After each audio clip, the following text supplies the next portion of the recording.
மோடி சொன்ன பொய்கள் 154 தேர்தல் அறிக்கை.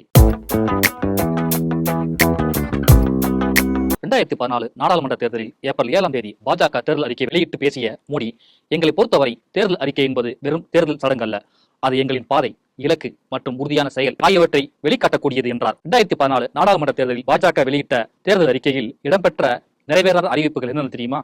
விலைவாசி உயர்வை கட்டுப்படுத்த நடவடிக்கை எடுக்கப்படும். விலைவாசியை கட்டுப்படுத்த தனி நிதியம், அரசியல் தலையீடின்றி புலனாய்வு அமைப்புகள் செயல்பட நடவடிக்கை, நதிநீர் இணைப்பு திட்டம் செயல்படுத்தப்படும், பணவீக்கத்தை கட்டுப்படுத்த நடவடிக்கை, கேஸ் விலையை கட்டுப்படுத்த எரிவாயு தொகுப்பு மையங்கள், அனைத்து மாநிலங்களிலும் எய்ம்ஸ் மருத்துவமனைகள், இந்தியா முழுவதும் 100 புதிய நகரங்கள், மக்களின் சொந்த வாகன தேவையை குறைக்கும் வகையில் பொது போக்குவரத்து சேவைகள் மேம்படுத்தப்படும், சாலை வழி, நீர்வழி, ரயில்வே ஆகியவற்றை உள்ளடக்கிய ஒருங்கிணைந்த போக்குவரத்து திட்டம், விளைபொருட்களுக்கு பிரத்யேக ரயில் தடங்கள், அனைத்து வீடுகளுக்கும் குழாய் மூலம் எரிவாயு, பெண்களுக்கு எதிரான பாலியல் பலாத்காரம் தொடர்பாக கடுமையான சட்டங்கள், பெண்களுக்காக அனைத்து மகளிர் நடமாடும் வங்கி உருவாக்கப்படும்.